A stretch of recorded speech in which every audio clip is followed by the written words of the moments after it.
¿qué tal? ¿Cómo le va? Muy buenas noches. Le saluda Jaime Barrera y me da mucho gusto darle la bienvenida a una emisión más de Con Todo Respeto, una emisión especial de repaso de lo más importante de lo que hemos conversado con usted en los últimos 3 meses. Destaca sin duda todo lo que ha generado todos los movimientos políticos de cara a los procesos electorales del 2024. Desde luego destaca el resurgimiento de la oposición a nivel nacional de cara a las presidenciales, pero también siguen las decisiones que han sorprendido de cara a los procesos electorales locales. Sobre todo, bueno, pues este anuncio del gobernador de que no irá por la candidatura presidencial y que se concentrará en acabar su sexenio, lo que implica que, bueno, pues va a estar muy pendiente de la sucesión, donde, pues, el dilema que persiste es si el abanderado de MC será el amigo íntimo, entrañable del gobernador, Clemente Castañeda, o el candidato más rentable, el alcalde de Guadalajara, Pablo Lemus. Hay indefinición si habrá alianza PRIAN aquí en Jalisco y Morena finalmente por quién se decantará. Veamos. Y bueno, estamos ya en temporada de patos, es momento de definir quién se queda, quién se va, pasando sin duda la selección de candidatos presidenciales. Vamos a ver un grillerío en Jalisco por ver quién es el candidato a gobernador y a partir de MC, de Morena, del Frente, y a partir de ahí cómo se estructuran los municipios. El primero en levantar la mano fue Juan José Frangé, que dijo: yo voy, si la ley electoral de paridad, la ley de paridad queda como está, lo más probable es que sí repita. Pero bueno, empezó la campaña y le dio dengue, entonces la campaña duró muy poco, Jaime. Muy poco, y bueno, siempre se ha sabido que Frangé buscaba, ¿no?, la reelección en Zapopan, pero Frangé, su futuro va ligado al de Pablo Lemus, ¿no? A ver, ¿tú no crees que puede ser candidato Pablo a gobernador y Frangé a Zapopan? Si es candidato a Zapopan Lemus, creo que Frangé va a tener a gobernador. Frangé tiene muy pocas posibilidades porque, digo, todo lo que indica la negociación y este jaloneo que trae el alfarismo con Pablo Lemus es llevarlo al límite para, en dado caso, que lo veo poco probable, que le den la candidatura a gobernador, pues sí lo acoten, y uno de los principales espacios que le quitarían sería Zapopan. Pero desapareció de la presencia mediática Pablo Lemus, ¿no? Se ve mucho más apagado, mucho más... Yo creo que en general todos, ¿no? Todos los aspirantes a los diferentes cargos de Movimiento Ciudadano, como que después de aquella reunión en la que el gobernador les advirtió que él es el que va a decidir, que se tranquilizaran todos. No, pero les dijo, no vayan a hacer cosas que luego les quiten la candidatura. Exactamente. Después de esa reunión, como que todos le bajaron un poquito al activismo y sobre todo a las patadas que se traían por debajo de la mesa, que eran quizá lo que más significativo era en esta precampaña naranja. Yo lo que creo es que no hay nada definido hasta que no se defina justamente quién es el candidato a gobernador, y que veamos también qué va a pasar con la paridad, con el tema de la paridad, porque no es solamente la reforma del Congreso, sino también lo que pase luego en tribunales con la impugnación a la reforma. Entonces, como están las cosas ahorita y con la propuesta del gobernador, seguramente en Zapopan podrían postular a un hombre, y la verdad es que no hay tampoco muchas alternativas para Movimiento Ciudadano que les puedan permitir pensar retener Zapopan con otro candidato. Entonces creo que ahí es donde podría ser favorable. Zapopan con una botarga la ganas, es un municipio plurinominal. ¿Quién sabe? Sí, claro, con la ventaja de MC, con la mano en la cintura. No, yo lo que creo es que el gobernador, teniendo todos los hilos del poder, el control absoluto del partido, está administrando la incertidumbre y la ambigüedad. El hecho de que no haya claridad en cuanto a la legislación electoral, la paridad de género, en cuanto a que no haya, digamos, suficiente claridad en cuanto al método para la selección del candidato a gobernador, que no haya claridad en las listas de prelación y demás, le permite ser él el epicentro de toda la decisión. Entonces le dice a Frangé, sí corre, pero espérame porque puede ser mujer, o acuérdate que tú no militas, o que tú sí militas, entonces tendrías que ser ratificado por el Consejo, y tú también ve, porque de otra manera no podría tener el control de todo. Al hecho de que haya 2 o 3 o hasta 4 o 5 aspirantes para cada cargo, aunque en algunos casos el nombre se repita, hay un montón de tiradores al Senado, a Guadalajara, a Zapopan, a las diputaciones. Él está administrando para tener el control y en el último minuto, en función de los equilibrios por grupos y demás, ir definiendo. Es decir, si es Clemente, entonces a Pablo le compensa de esta manera. Si es Pablo, pues le quitas a Zapopan y tal, ¿no? Entonces, nada más que hay un elemento que me parece que falta en este análisis, que es, son elecciones concurrentes. Si MC decidiera irse por la libre, se polariza la elección, le crece alguno de los enanos en Jalisco, es decir, el Frente, o Morena, que la verdad es que si tú ves la elección del 21, está cerrada. Fue a tercios, ¿no?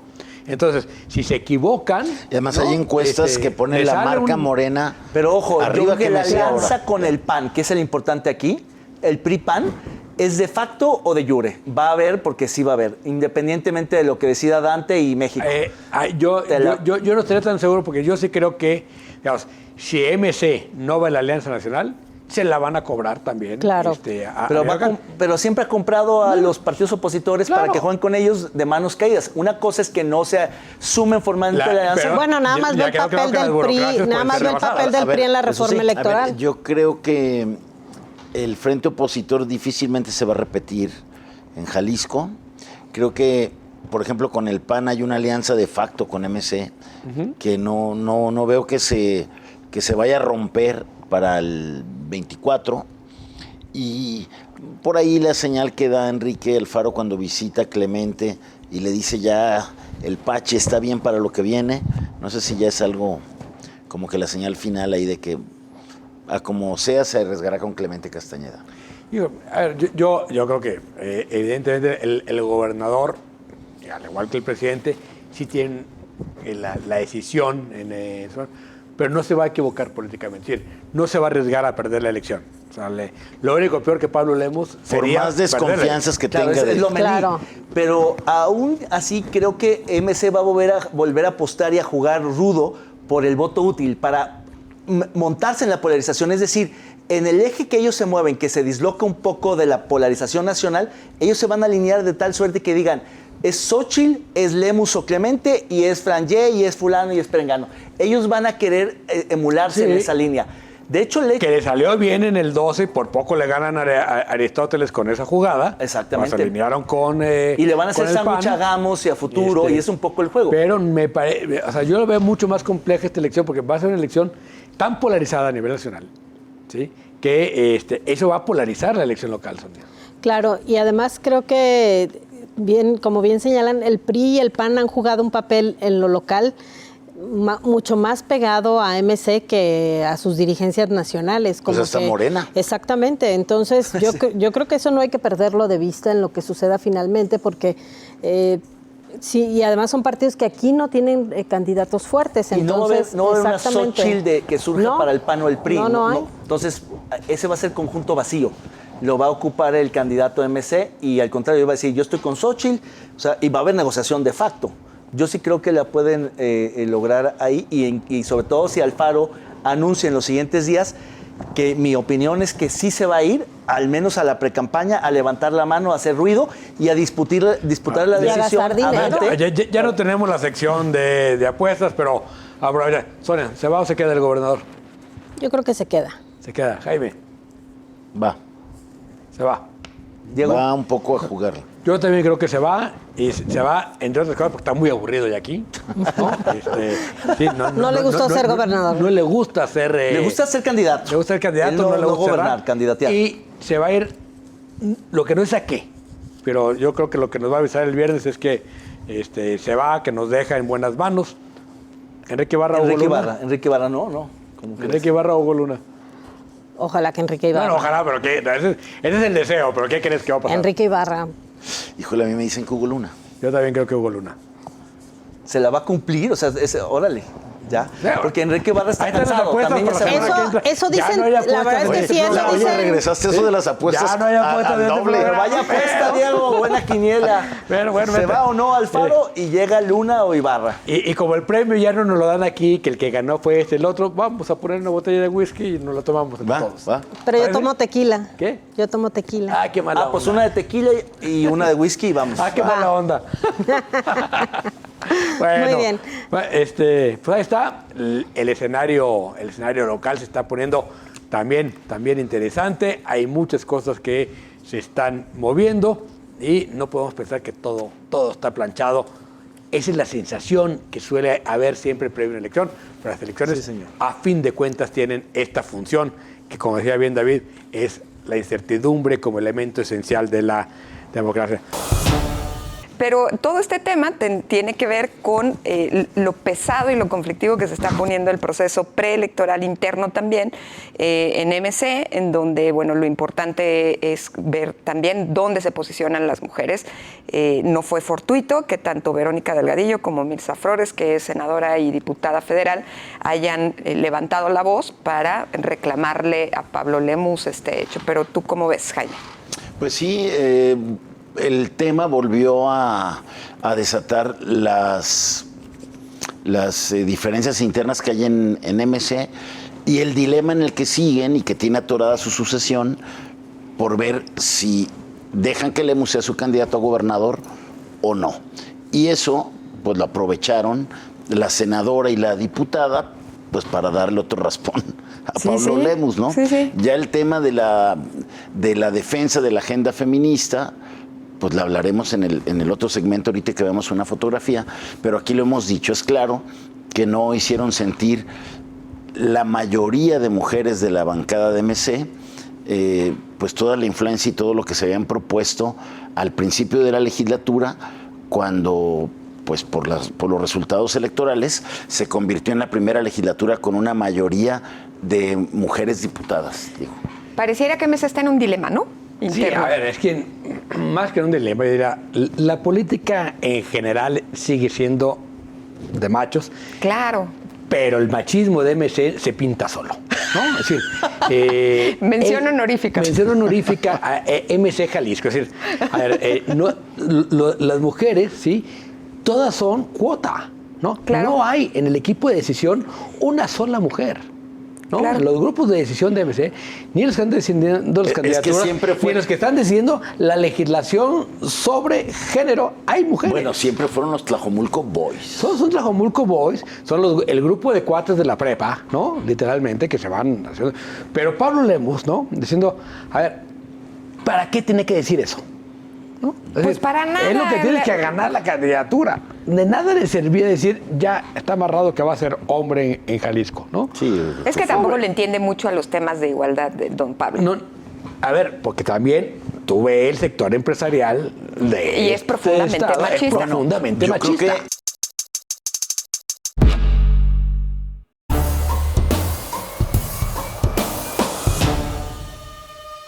Y entre los temas más importantes en lo que va del año y faltando un año para la elección presidencial, está la irrupción de Xóchitl Gálvez, un fenómeno político-mediático que ha cimbrado el tablero político nacional y ha puesto no solo nerviosos a los oficialistas y entusiasmados a los opositores, sino que ha cambiado la narrativa del país. Xóchitl lo que ha venido es a refrescar la discusión política nacional y ha venido a devolverle a las elecciones presidenciales esa esencia de incertidumbre democrática en la que no sabemos quién va a ganar. Sabemos quiénes van arriba en las encuestas, pero no se sabe de antemano quién será el ganador. Y eso creo que es algo sano para la República. Al mismo tiempo, hemos visto durante todo el año, pero intensificándose durante el verano, las campañas internas de las corcholatas que buscan la nominación del partido Morena, y hemos visto el país plagado de espectaculares del exsecretario de Gobernación, mítines un tanto desangelados de Claudia Sheinbaum y algunas ocurrencias y puestas en escenas de Marcelo Ebrard. El hecho es que para cuando termine el verano tendremos los dos abanderados de los dos polos por los que competirán la presidencia, tanto el oficialismo como la oposición. y efectivamente, bueno, pues Andrés Manuel López Obrador ha tocado el son para lo que va de la sucesión de la 4T, su propia sucesión presidencial. La tomó prácticamente desde que pasaron las elecciones intermedias, que incorporó de última hora en la carrera presidencial a su paisano, a Adán Augusto López, cuando lo sacó de gobernador de Tabasco y se lo trajo de secretario de Gobernación. Obviamente, después de la elección del Estado de México el pasado domingo 4 de junio, pues Andrés Manuel se metió de lleno, pese a toda la crisis de inseguridad que hay en el país, a hacer lo que más le gusta, ¿no? Que es la operación política, meterse, hacer los amarres, y el lunes mismo citó una cena donde pues definió todo cómo va a ser, incluso le puso gente a su próximo sucesor. Así se las gasta Andrés Manuel, Sonia.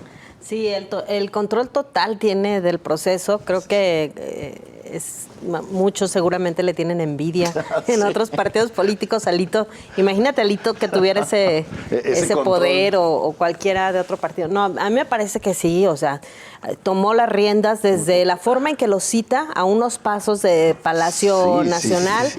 Según él, para cuidar las formas de que no fuera en la sede del Poder Ejecutivo Federal. Para festejar a Delfina. Sí, claro, pero cuida las formas de que no sea en el espacio del Poder Ejecutivo, pero también que no le implicara a él moverse más allá. Y además en un espacio poco propicio para una reunión, ¿no? como esta. Me parece que genera condiciones de incomodidad para los aspirantes, como para... Apretados. Exactamente, sí. Por supuesto. O sea, y además a la vista de todo mundo, para que nadie pueda hacer malas caras, supongo también. ¿Y qué va a pasar? Bueno, pues que yo creo que ya llegó el momento de la disciplina. Yo no comparto esta idea de que alguno que no le guste el resultado se va a ir. Me parece que en la forma en que se definen las reglas y en la forma en que luego van todos ya a la formalización de estas reglas el domingo en la reunión de Morena, es quizá incluso ya habiendo pactado lo que habría como plan B para cada uno de ellos. En ese sentido, me parece que la operación del presidente, que sigue siendo el líder de todos ellos, fue en ese sentido, ¿no? En amarrar a cada uno de ellos con un plan B. Yo creo que el presidente mata varios pájaros de un tiro. El primero es propiciar una transición no de él hacia otra persona, sino de él hacia un equipo, que es un poco la tesis de Jorge Cepeda Patterson, que decía que no le entrega la estafeta a un solo sucesor, sino a un conjunto de sucesores, pero que van a ocupar cargos distintos y que se van a contrapesar y cuidar entre sí. Es decir, el presidente o presidenta, el coordinador de los senadores, el coordinador de los diputados y un asiento en el gabinete, que se entiende que tendría que ser uno importante. No necesariamente gobernación, pero algo por ahí. Algo así como decir, yo sí puedo solo, ustedes no. Exacto. Y segundo, y más importante, es que al darle juego a todos, minimiza o conjura el riesgo de una ruptura. Yo coincido en que cada vez es menos probable, no digo que no, es más, ojalá que Ebrard realmente exija un piso parejo y no solamente simule para negociar, porque no hay tal piso parejo en este momento, pero creo que al mismo tiempo López Obrador hace otra cosa que Héctor Aguilar Camín ha llamado la escolta del presidente, el presidente escoltado. El próximo presidente va a tener contrapesos que se definieron antes de la elección, es decir, no van a ser negociaciones que ocurran cuando se elija al próximo presidente o presidenta, sino que desde ahora están acordando con el presidente saliente, con un expresidente que va a ser muy fuerte y que va a tener una ascendencia sobre el próximo presidente y sobre el Congreso y sobre buena parte del gabinete y sobre los militares y sobre un montón de gobernadores, que vamos a tener a un presidente débil que va a tener que estar vigilado por varios y una presidenta y un expresidente que se va a erigir como el gran guardián de la Cuarta Transformación. Yo no creo que sea un presidente débil porque me parece que es un estilo... Por eso, me parece que es un estilo muy parecido al del PRI de antes, al viejísimo, al de la disciplina. Por supuesto, en donde el presidente saliente reunía a los tapados, nada más que ahora están destapados, pero los reunía y tomaban estas decisiones. Claro, ahí era más abiertamente la designación. pero una vez que llegaba el nuevo presidente se convertía en el nuevo líder del país. Salvo el Pero caso nunca de habíamos- Salinas de Gortari, que jugó un poquito más tras bambalinas, pero casi siempre el presidente que se retiraba le heredaba por completo No, el mismo pero poder lo al que no presidente habíamos visto entrante. Bueno, es con que Salinas se- Cedillo de plano tuvo que romper y meter al bote a su hermano. Claro, pero O sea, nunca habíamos Pero visto siguió moviéndose tras bambalinas. queriéndole Claro. jalarla al Oigan, tapete. pero nunca a- habíamos visto que un presidente designara de entrada a los grupos No, eso no. parlamentarios. A ver, Yo creo que hay, a ver, una claro cosa que distinta. sí. A ver, Pero por Echeverría, supuesto el que saliente, sí. A ver, no. Echeverría Sí, claro. le quiso hacer eso se lo hizo a López Portillo. Y López Portillo, cuando llega al poder, pues termina encarcelando a muchos de los que Echeverría le Cuando puso. se empatan las elecciones, termina sucediendo eso, que esas decisiones se toman desde antes y los repartos se dan desde antes. Sí, bueno, yo creo que en esa sucesión la tiene totalmente controlada el presidente, sin duda. Magistralmente. Pero hay ahí una deuda, una añeja deuda que tiene Andrés Manuel con Marcelo Ebrard, que Ebrard pues la quiere hacer efectiva. Yo sí creo, y creo que la gran incógnita de la sucesión de la 4T es si Ebrard de verdad resiste no ser el ganador de la encuesta, si no se queja de trampas en la encuesta, y el 6 de septiembre que no sea el ganador, Pero a ver, piensa y analicen la posibilidad de platicar con Dante que MC, aprovechando que MC define su candidato hasta el 5 de diciembre. O sea, va a tener No, muchos meses. octubre, noviembre. ¿Pero tú no crees que MC 3 ya meses. pactó con Morena? Ah, puede ser que sí, Claro. no sé, puede ser que sí. Yo creo Pero que sí. puede ser que el pacto se rompa. Sí, a ver, lo de Xóchitl es un fenómeno que de repente aparece, emociona a la oposición y a las clases medias de una manera que no habíamos visto, yo creo que desde Fox, ¿no? Claro. Es decir, Sí, sí, sí. o Cloutier en su momento, ¿no? Es decir, una oposición que parecía muerta, de repente resurge. Y puso muy mal al presidente. Yo creo que el presidente ha reaccionado fatal con este asunto. Estos cartones orquestados desde Palacio, profundamente clasistas y racistas, ¿no? Y Es machistas. decir, porque machistas, porque decir, un indígena no puede vivir en Polanco, una indígena no puede ser empresaria, ¿no? A alguien se ocurrió incluso poner que ser indígena es vivir en la marginación, ¿no? Como si fuera una condena, ¿no? Y me parece que han reaccionado tan mal desde el gobierno que no han hecho más que crecer a Xóchitl, que sí, empezó muy bien, pero que ahora incluso ya se ve como alguien que puede competirle seriamente la presidencia a los morenistas, que hace 15 días hubiéramos hecho imposible. Claro, de hecho, David, se desdibuja el registro de otros aspirantes. Sigue siendo el tema central Xóchitl Gálvez. Sí, sí, es trending topic. A mí me parece que hace cosa de 2 o 3 semanas había una cierta resignación en las sobremesas, en las redes sociales, en la opinión pública, de decir, pues va a ganar Morena, es un hecho que va a repetir el oficialismo.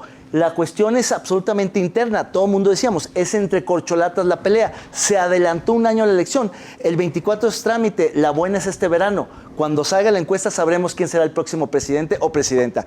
Y al final se reducía entre dos, Ebrard y Claudia Sheinbaum.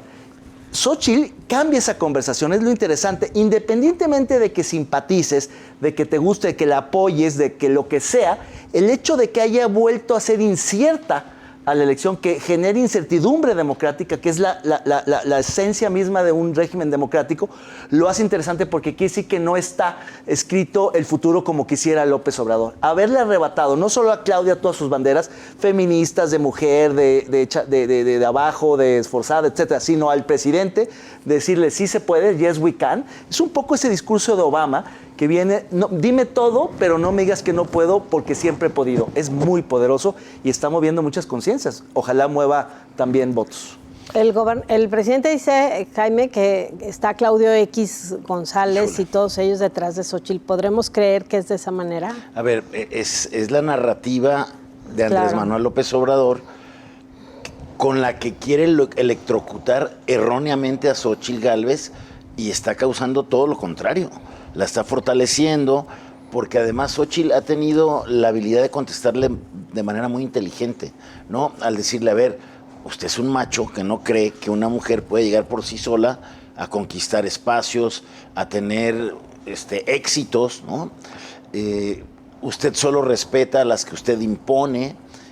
Entonces creo que le ha revirado muy bien ese discurso que no ha hecho más que fortalecer la candidatura de Xóchitl Gálvez, que es quien finalmente capitaliza este resurgimiento de la oposición, ¿no? Tan debilitada, entre esta alianza tan debilitada, tan vapuleada como era la del PRI-PAN-PRD.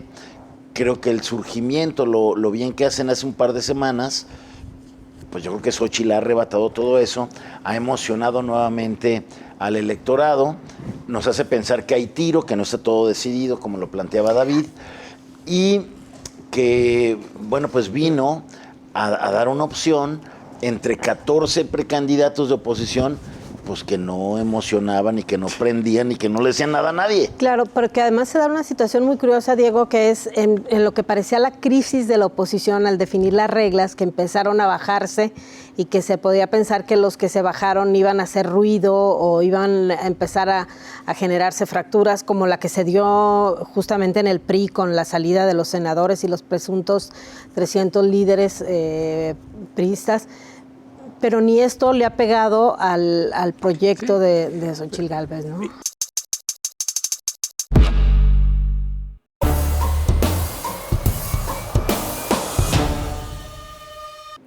Qué bueno que sigue con nosotras y con nosotros. Y pues mire, uno de los temas recurrentes de los que hemos venido platicando es el tema de las personas desaparecidas.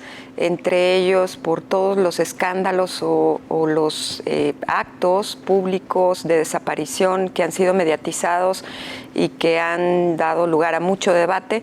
Pero no solo por eso, sino por también el hecho de que Jalisco es el lugar número 1 en personas desaparecidas en todo el país, y las mujeres buscadoras o los colectivos de personas que buscan a personas desaparecidas han hecho diferentes hallazgos de fosas clandestinas, de las cuales han extraído bolsas, cuerpos o partes de cuerpos. Este es sin duda uno de los temas más dolorosos del estado de Jalisco, de los que hemos estado platicando, de los más urgentes de solucionar, y aquí le hacemos un breve recuento de las discusiones que hemos tenido a lo largo de estos últimos 3 meses con relación a este tema.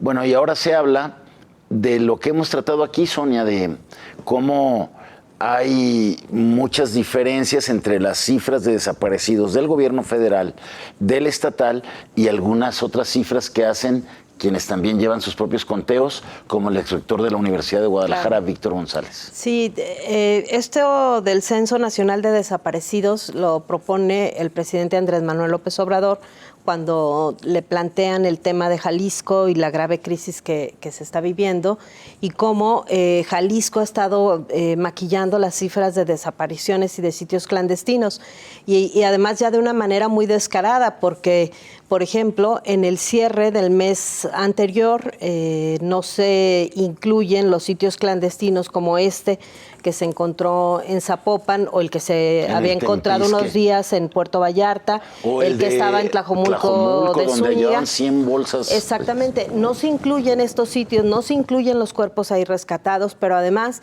en el conteo de asesinatos el gobierno del estado decidió no incluir los cuerpos rescatados de fosas clandestinas o de sitios de inhumación. Se inventó la categoría de agresión directa. Agresión directa, ¿no? Entonces, a partir de este planteamiento es que el presidente dice que se va a elaborar un censo. La verdad es absurdo estar inventando otro esquema en donde guardar números. Lo que tendría que suceder es que hagan su chamba, quien la tiene que hacer. Existe la obligación, de acuerdo con la legislación en materia de desaparición, de tener un solo registro de desapariciones, que luego debe compararse y llevarse y cruzarse a datos con el tema de los cuerpos encontrados en fosas clandestinas y en sitios de inhumación clandestina.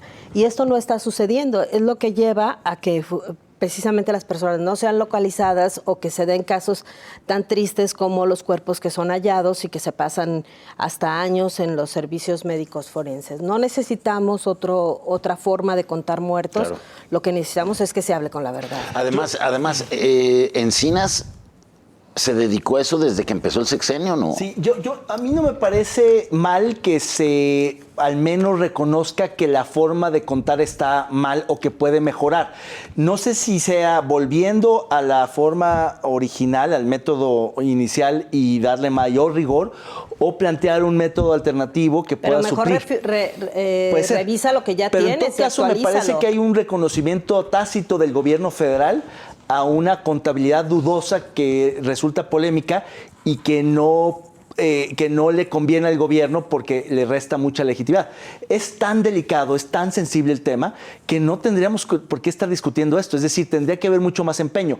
Resulta por demás sorprendente que de pronto actores externos e independientes que con recursos propios, que con su voluntad y capacidad tengan un seguimiento quizá hasta más puntual que el propio registro oficial, que puedan enmendarle la plana al gobierno, que le hagan reconocer errores, como es el caso del exrector de la Universidad de Guadalajara, que se ha dedicado a eso. Es decir, esa chamba tendría que estarla haciendo el Estado. David, nada más, no quiero acaparar, pero el asunto no es de que no sepas cómo hacerlo, es de no tener voluntad de hacerlo. ¿Tú crees que no pueden hacerlo? Claro que pueden hacerlo, pero no se van a guardar, por ejemplo, ahorita en pleno festejo de Jalisco. ¿Tú crees que al gobernador le va a convenir decir que lleva 1,000 desaparecidos, más de 1,000 desaparecidos en 5 meses? Es una tragedia tremenda, o sea, imagínate 1,000 personas que no sabemos dónde están y que además los últimos desaparecidos que han sido más mediáticos han sido hallados muertos. Es una tragedia tremenda. No quieren aceptarla. El problema del Registro Nacional es que se abastece de los datos de los estados. Ligado a este tema, los desaparecidos son parte de esta crisis de seguridad que no podía ser de otra manera, tenía que impactar en la competitividad del Estado.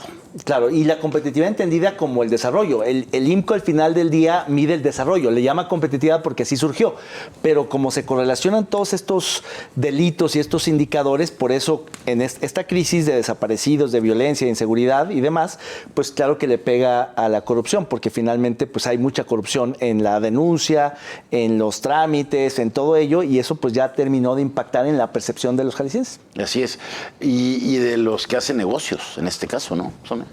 Salvo los que lavan dinero, ¿quién va a querer invertir, no? Exactamente, bueno, ese se hizo el negocio de negocios. El tema del lavado de dinero, el tema del negocio de los fraudes, todo eso ha pegado y también se reflejó, así como el IMCO detectó corrupción, bueno, pues también detectó... Nada más, claro, hay que recordar que el gran desarrollo inmobiliario y la gran movilidad que hubo de venta tenía que ver con estas empresas que fraudearon con millones de pesos a muchas personas. Así es. Ese es el negocio que se hace en Jalisco, al estilo Jalisco. Si hay un tema que es delicado en este sexenio por el abandono que ha hecho el gobierno del Estado, la Fiscalía en concreto, es el de los desaparecidos. Apostaron a que pasara el tema, a más bien combatirlo mediáticamente y no combatirlo de manera frontal, no investigar. Nunca se ha investigado realmente qué pasa con los desaparecidos. No hay presupuesto para la Fiscalía de Desaparecidos para que hiciera esta gran investigación. Todo lo contrario, lo han mantenido muy, muy de bajo perfil y ahora le revienta con este caso de 7 jóvenes, eran 5, los sumaron 2 más, hoy parece que suman otro más, 8 ya, que salen a la calle las familias en demanda de la búsqueda de sus familiares, que no habían hecho otra cosa que ir a trabajar, ¿no? Fueron a trabajar y al salir de su trabajo, y algunos desde su trabajo, ahí fueron capturados.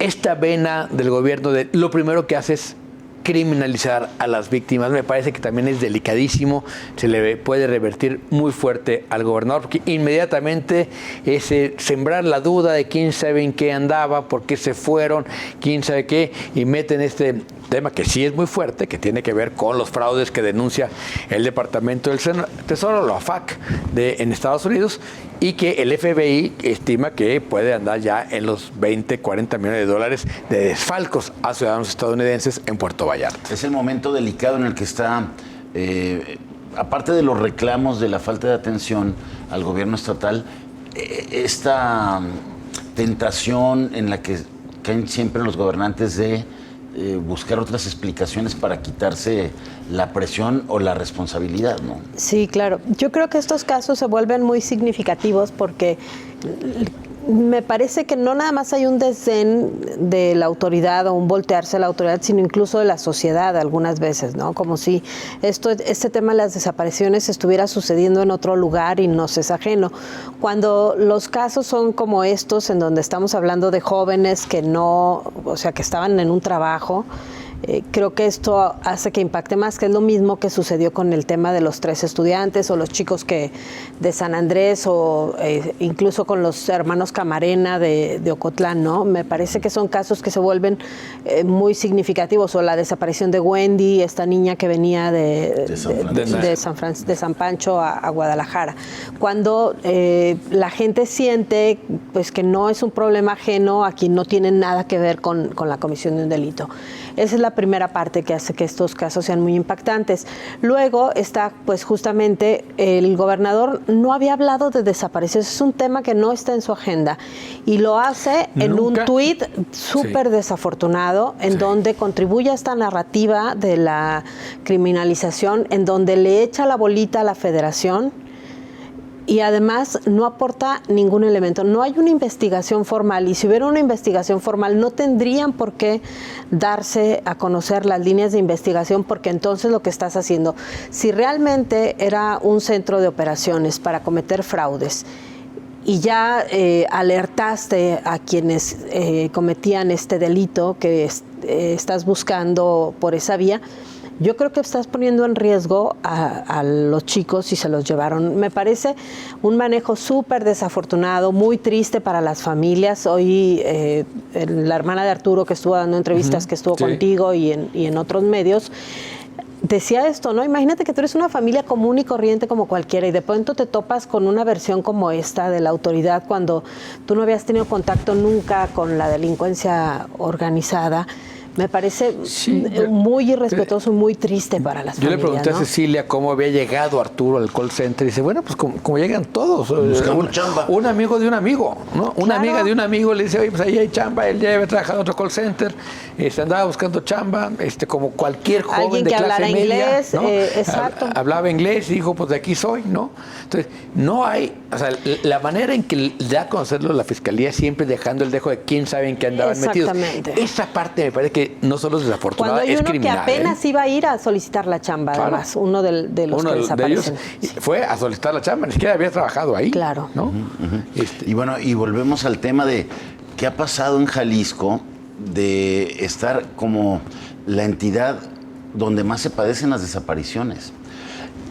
La narrativa oficial del gobierno estatal señala, bueno, hay más desaparecidos en Jalisco y más fosas clandestinas porque hay una búsqueda sistemática de ellas y un reporte de ellos. O sea, nosotros sí estamos trabajando en buscar y por eso estamos en primer lugar.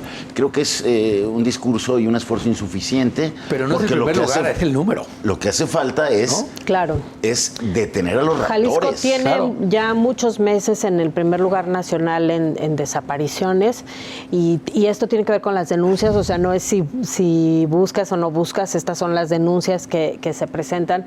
No me parece que tenga que ver, quizá lo de las fosas es lo que ellos dicen, ¿no? Que rescatas más cuerpos porque buscas en las fosas. Pero al revés, yo más bien creo que han hecho todo lo que pueden por maquillar las cifras, por bajar. Hay que recordar cuando superamos los 16,000. No la reportan, como tú dices. Exactamente. Entre los... ¿Qué otro índice de inseguridad más grave que las desapariciones? Nunca la reporta el gobernador. Bueno, este conteo que les lleva Víctor González Romero, ¿no? De las fichas de búsqueda que no coinciden con las cifras del CISOBID. Lo platicamos la semana pasada, lo apuntaba Diego, como en las cuentas de Víctor Manuel, el exrector de la Universidad de Guadalajara, que decíamos aquí la semana pasada, pues es buenísimo para sacar cuentas. Exacto, lleva matemáticas. En sus cuentas supera la cifra estatal y la cifra federal. Pues él lleva arriba de 19,000, cuando el gobierno federal cuenta 15,000 y el local 14,000. Es muy probable, además, que haya un subregistro como en todo este tipo de delitos, ¿no? Es decir, como dicen, en la muerte no puede haber subregistro porque hay o no hay cuerpo, se contabiliza el día que aparece un cuerpo, ¿no? Y el gobernador se ha negado a que se contabilicen los cuerpos que se encuentran en las fosas, ¿no? Porque dice, esos no tienen que ver con la criminalidad. Pero no. También algo pasa que yo insisto que como sociedad no nos estamos asustando lo asustados que tendríamos que estar. Porque, a ver, cuando la crisis de los trailers, había 800 cuerpos en el Instituto Jalisciense de Ciencias Forenses. Acaban de admitir que tienen más de 5,000 cuerpos almacenados por el tema de los cuerpos rescatados de las fosas clandestinas. Pero además lo peor, en todo el país. Exactamente. Pero además no está habiendo protocolos de identificación de los cuerpos seccionados. Y entonces es muy probable que esos cuerpos no se estén identificando y no vayan a salir del forense. O sea, ni siquiera están haciendo algo para identificarlos. Es una tragedia verdadera lo que está.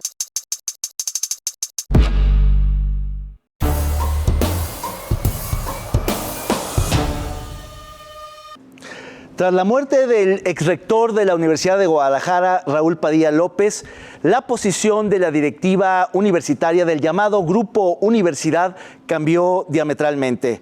Durante varios años, la Universidad de Guadalajara enfrentó embates a dos frentes. Por un lado, por el gobierno del estado, particularmente por el gobernador Enrique Alfaro, y por el otro, por el gobierno federal y en particular por el presidente de la República, Andrés Manuel López Obrador. Durante buen tiempo, la Universidad de Guadalajara, su directiva, soportó estos embates a ambos flancos hasta que, de un momento para otro, y tras quitarse la vida el exrector Raúl Padilla López, cambiaron las circunstancias diametralmente. A partir de entonces, el grupo político que conduce la Universidad de Guadalajara decidió poner fin al conflicto y buscar una tregua política tanto con el gobierno federal como con el gobierno del estado. A partir de ahí, y aunque no se ha hablado de la renegociación del presupuesto ni de la, finalización de algunas de las condiciones que le pusieron a la Universidad de Guadalajara, la relación entre la universidad y los poderes políticos ha cambiado y empieza a fluir. Desde luego que la Universidad de Guadalajara todavía tiene mucho que transitar en términos de la institucionalización del liderazgo que tenía Raúl Padilla López, pero va hacia la ruta de una nueva época ya sin el liderazgo de Raúl Padilla López. En los siguientes meses, quizá en los años que vienen, veremos cómo se reconfigura este grupo político y cómo la universidad transita hacia una institucionalidad más abierta, más democrática y más de cara a la sociedad. Pues sí, una triste y trágica noticia, la muerte del exrector Raúl Padilla López, que sacudió la política local, pero también creo que sacudió el mundo de las letras, de la cultura y de las artes a nivel nacional e internacional. Un personaje público fundamental en la historia política contemporánea del Estado, un personaje de luces y sombras, con claroscuros, que ha dejado un gran legado para la universidad, pero también que generó a lo largo de su vida polémicas diversas. De esto hablaremos ahora porque ciertamente pues, es un momento clave, coyuntural para la Universidad de Guadalajara, porque se tendrá que reconfigurar también la casa de estudios, se tendrán que reacomodar las fuerzas políticas del Estado y se tendrá que hacer pues, un punto y aparte en la historia de la universidad y del Estado de Jalisco. ¿Cómo la ves, Diego?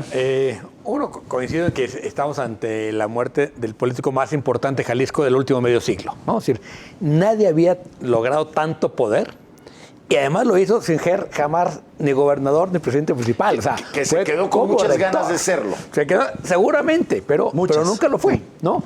Lo intentó, o sea, lo pensó en saliendo de rector, no pudo, luego se metió de diputado, le fue muy mal en la Cámara, es decir, aunque logró ser el centro de la Cámara de Diputados, la verdad es que salió muy desprestigiado y yo creo que ahí se dio cuenta que la política electoral no era lo suyo. No era su fuerte. Logró concentrar un gran poder y entonces nadie puede heredar todo ese poder. Entonces, ese poder, ¿no? Yo siempre he dicho que el poder, la suma de poder es igual a 1. ¿Cómo se reparte ese 1, ¿no? El gran pedazo de poder que tenía Raúl se tiene que diseminar en muchísima gente. Entonces, ¿cómo vaya a ser la batalla dentro de la universidad por ese poder, cómo se va a manejar ese poder, qué parte se va a trasladar a mecanismos más, digamos, abiertos, más democráticos, qué parte tendrá que ser una transición, digamos, a través del rector, que sin duda es quien ahorita hereda la mayor parte del poder, concentra la mayor parte del poder que deja Raúl, simplemente porque es el rector, ¿no? Y esa posición lo hace hoy el hombre más poderoso de la universidad, ¿no? Antes fue Raúl, y lo dijo el propio rector. Digo, no sé si voluntario o involuntariamente, en el homenaje, dice qué fácil era ser rector teniendo a Raúl al lado. Pues porque no era rector, ¿no? Me comentó algún día un alto funcionario de la Universidad de Guadalajara que el gran legado de Raúl Padilla, además de la Feria Internacional del Libro, de haber hecho con estos eventos culturales, puesto a Guadalajara como marca en el mundo, la descentralización de la universidad, fue la etapa de estabilidad que le dio a la universidad, dejando un poco aquella lógica del pistolerismo ilustrado que se le llamaba. El marxismo teórico, el pistolerismo práctico. El pistolerismo práctico. Sí. Pero, me decía, más allá de eso, es la estabilidad que le dio a la universidad y con ello al Estado. Dice, y ya que no esté entre nosotros, lo vamos a valorar más. Yo espero que ese pronóstico no se haga efectivo y que quienes hoy les toca tener el control de la universidad, empezando por el que formalmente es el responsable de la universidad, que es el rector Ricardo Villanueva, logre pues entender estos momentos, mantener la unidad de la Universidad de Guadalajara, abrirse un poco a la disidencia que creo que no hubo en toda esta etapa, y que eso será crucial para el futuro de la universidad. Yo también comentaba que pues Ricardo Villanueva fue el primer rector de la Federación de Estudiantes Universitarios. Presidente. Sucedió a Tonatiuh Bravo Padilla, que fue el último rector que fue parte del grupo FEG Universidad, que lideraba la familia Ramírez Ladeví, que fue como el otro gran liderazgo que dominó transrectoral, los sexenios rectorales que le tocó. Entonces, creo que estamos en una etapa así. Ricardo Villanueva lo que nunca supo fue que le va a tocar dirigir o estar al frente de una sucesión rectoral que no va a operar más el licenciado. Claro, yo creo que además, Raúl, además de haber sido un jugador clave en Jalisco, un veto player, un contrapeso, una oposición por momentos, también fue en lo nacional una figura importante. Fue un secretario de Cultura, sin haber ocupado nunca ese ministerio, esa cartera. De facto. Era más importante en muchos sentidos que la propia o que el propio director o presidente de Conaculta. Más que en ese sexenio que desapareció, pero en otros con mucha fuerza. Y creo que Raúl, yo creo que los grandes méritos o el legado de Raúl es la despistolización de la FEC, del estudiantado, la pacificación de la universidad en esa etapa turbulenta, y también, y ese es el argumento de Sergio Aguayo, haber impedido que fuera capturada o penetrada por el crimen organizado. Es un ángulo que yo no había visto, me parece interesante, porque a diferencia de un montón de municipios y de corporaciones policiales e incluso de ciertas áreas de gobierno, como la propia Fiscalía, en la universidad no ha habido una penetración tan clara del crimen organizado. No hemos escuchado de prepas que sean narcotienditas o de regionales donde el crimen organizado tenga posiciones. Es decir, ahí hay algo interesante. Que hay venta en los entornos. Claro, sí, pero que no. Yo creo que y la otra cuestión fue justamente esa descentralización es importantísima, porque creo que el gran despliegue de la universidad, a diferencia de otras estatales, porque yo insisto, hay que comparar a la UDG con sus semejantes, con sus similares, con las otras universidades públicas estatales. O sea, con Harvard, Yale. Sí, claro, y con Oxford y Cambridge, por supuesto. Pero aún con la UNAM, la UDG es la segunda del país, por encima de la UAM y del Poli, claro, pero muy por encima de la U de Nuevo León, de la Universidad Veracruzana y de la Universidad de Edomex, es decir, con indicadores duros. Y creo que el despliegue institucional y potencial de la universidad tiene que ver con los centros universitarios regionales y temáticos. Si asumimos que la etapa de esta etapa de la universidad como la etapa de Raúl, ¿no? Y la previa de Ramírez Ladrich, 2 etapas donde la universidad tiene un factotum, tiene un cacique o como le queramos llamar, alguien, digamos, que es figura central, ¿no? La universidad que toma Raúl contra la que deja es infinitamente mejor. Claro. Es decir, cosa que no puede decirse de la de Ramírez Ladrich, ¿no? Que él muere trágicamente asesinado, ¿no? Por digamos, todo el contexto interno de la universidad, en un contexto interno de la universidad que es muy, digamos, que lleva a la época más oscura de la universidad, que son los años 70 y principios de los 80, ¿no? Entonces yo creo que Raúl ahí entrega una universidad mucho mejor, mucho más académica, ¿no? Lo que no entrega Raúl es una universidad más democrática que la que recibió. A lo mejor puede ser un poco más democrática, con más participación, pero manejó muy bien, digamos, el equilibrio de poder interno de la universidad. Le dedicaba mucho tiempo Raúl a cuidar eso, ¿no? Y por supuesto que ejerció el poder como ninguno, digamos, el político más importante de los últimos años. Y también entendió que el poder de la universidad, y eso me parece que es un poco perverso, ¿no? Era su capacidad de desestabilizar el Estado, ¿no? Entonces, por eso el pavor que tiene y el mismo el desplegado del gobernador que hablamos hace un momento de que, pero no saquen a los estudiantes a la calle, ese poder, ¿no? Lo conocía muy bien Raúl Padilla. El gran reto es, ¿cómo se va a sustituir a ese gran elector en el que se convierte Raúl Padilla? En el momento que asume la rectoría, hace una reforma universitaria que deja pasar el Estado en la persona de Carlos Rivera Cebes, que llega como gobernador interino, y hacen una reforma universitaria donde el gobernador ya no elegía de una terna. Entonces, hoy, aunque hay una ley que le da autonomía universitaria a la UDG, y qué bueno, hoy se tienen que explorar nuevas formas, nuevos métodos, ojalá más democráticos, para sustituir a un gran elector irrepetible, que ya no puede ser por la realidad y el tiempo que vivimos, ¿no?